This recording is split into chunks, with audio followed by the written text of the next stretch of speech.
Continuing our Super Bowl week coverage, joining us now, a guy who is on the brink of entering the NFL, Alabama quarterback Jalen Milroe, brought to us by our friends at Auto Trader. Jalen, welcome. How's it going? Doing good. So it's been fun to be out here.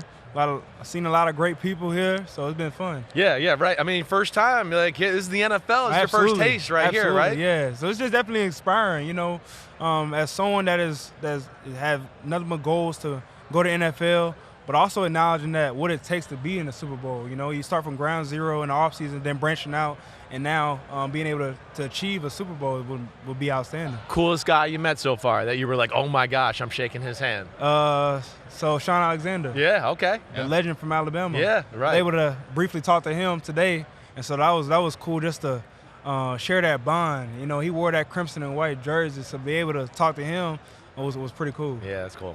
Who's the guy, while you were wearing the Alabama uniform, that you encountered that was the baddest guy you've seen? Baddest guy. It's hard to narrow down one. Being at school, it was a lot of great dudes. But I'll say someone that challenged everyone to be better each and every day, Will Anderson. Yeah. Will Anderson competed his tail off. He was a great leader. Someone who was a captain for us. Someone that played early on, so he understood the standard of excellence that it took to being the best version of himself. And so the success that he's gained, with his time in the league now, it's no surprise to me. It just took the preparation in the dark. Now it's coming to shine. So I'm just happy for all his success that he's had. How about yourself, your decision, right? The year ended, maybe not the way you wanted it to in Alabama, what you guys expect. Yeah.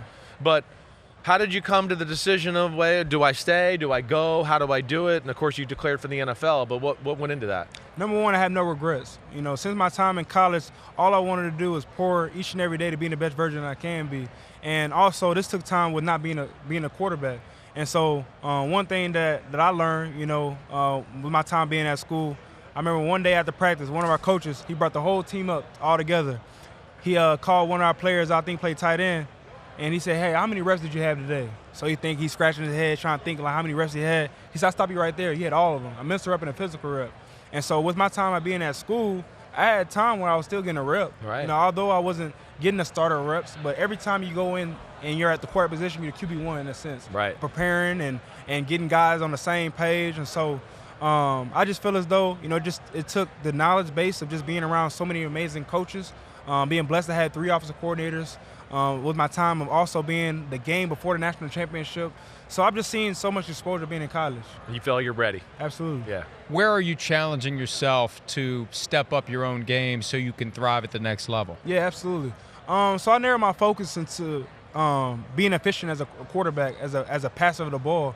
And so one way I'm able to do that is working with Jordan Palmer, Mike White in Orange County, California.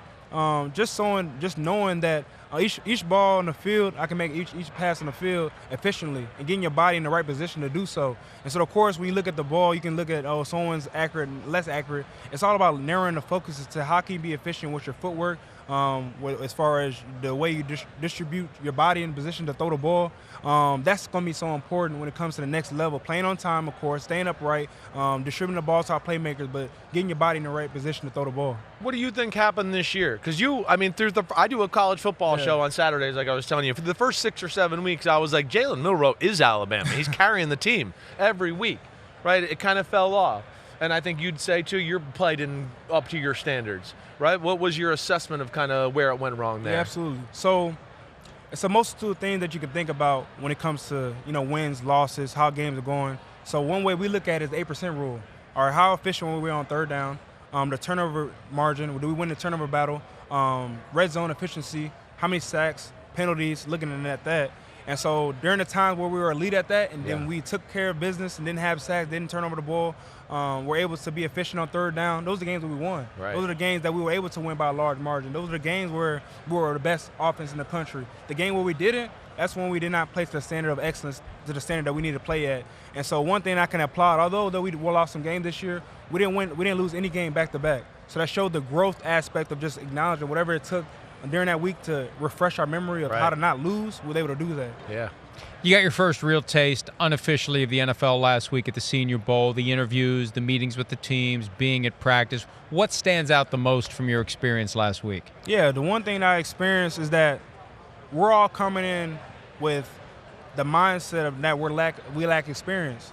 And so being around so many great coaches, players as well, that just pour knowledge into you. I think having that firsthand experience of being around those coaches, also being on the field, running an NFL system, it's just been great. And I think the best thing about it is that it gets greater during the process. And so it's just a firsthand experience. And so I'm just looking forward to what's ahead, because I know that I'm not a finished product. Some guys your age think they have all the answers. You strike me as somebody who knows the answers are out there and you want to go find them. No, absolutely. And that was the prime example of why I went to the Senior Bowl, to just build more knowledge, learn, and grow as a person. How I separate my life is that each and every day I should be learning something new.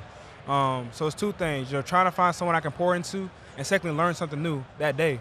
And so, as cliche as it is, the 1% rule, 1-0, how I narrow my focus into that is how can I get better today as a quarterback? How can I be more efficient as a passer? How can I lead properly? It's two ways to lead, lifter and a puller. And so I just try to separate my mindset. And so those things, those are going to allow me to be better. Was it always quarterback? Was it Always. Because there was, when the first time I heard about you, people were like, man, he's a good quarterback, but he's a great athlete. He might end up playing some other position.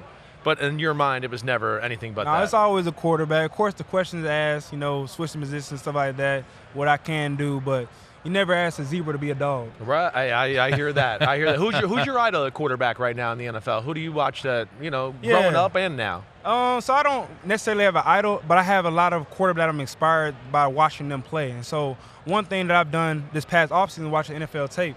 And so watching Burrow, watching Purdy, watching Geno Smith. And one thing that's unique about all of them, they play on time, they have pocket integrity. The footwork in the pocket is so efficient. The body movement that they put themselves in to make every throw on the field. Right. Because it's going to be important. It's going to be certain scenarios where perfect ball placement beats perfect coverage every time. And so just knowing where your hots are as well. So just watching that tape, just watching these great guys just be able to ball each and every Sunday. And so it's just inspiring, because that's where I want to be in the future. Yeah. Who are you getting advice from as you get ready to make the next step? Family is number one. I separate my life into three things that I love and passionate about. So the 3 F's, faith, family, and football. And so family is a big part of my life. Someone I lean on, trust, and it's all about the people you can lean on, because life it gives you a roller coaster of emotion. Adversity hits, and so family is the people I lean on. All right, now it's time. I mean, I've seen you throw a football. I've seen you run through defenses, but I don't know. Auto Trader, are they wasting their money, or are you going to be good at that? So let's see. No, Auto Trader is great. So one thing that's very difficult, of course, reading defenses and going against the SEC talent is hard, but also going through that process of finding a vehicle. That's definitely a stressful period, that you go through. And so being able to have Auto Trader was a key resource for me to allow me to purchase a vehicle. Yeah, right. I mean, it's so different. Yeah. I mean, you got money in college. You're about to get more money now. It's a different world than I was when I was at Texas. All right. Now you're on Auto Trader. I can buy a car on here right now. I didn't even get to the NFL yet. Hey, if there's one game of yours that you would want NFL scouts to study that would tell your story the best, which one would it be? USF. Of course, you as a human nature will be your best game. Right. But how about the game that you learn from, and that you're growing from?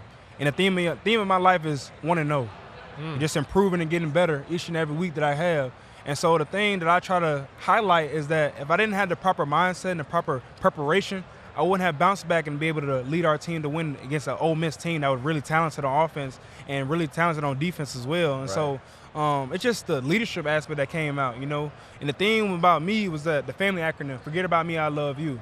And that was a period of time I grew as a player, grew physically and mentally, being able to lead properly. And so it's just the growth aspect of the transition from Texas going into Ole Miss. That sounds good. Well, you Jalen, got it down, man. You're a quarterback, so don't let anybody tell you anything else than that. I know that, all right? You keep doing what you're doing, appreciate all right? You stay on the straight and narrow. You're going to kick some butt. Congratulations on everything you've done. All the best. We'll be watching you closely as you go to the next level. Jalen Milroe. Jalen Milroe. Jalen Milroe. He's a West Virginia fan. Jalen Milroe. Alabama. We'll be back here in New Orleans. Hi, it's Mike Florio. Thanks for watching PFT on YouTube. Hit subscribe for the latest news and analysis from Pro Football Talk.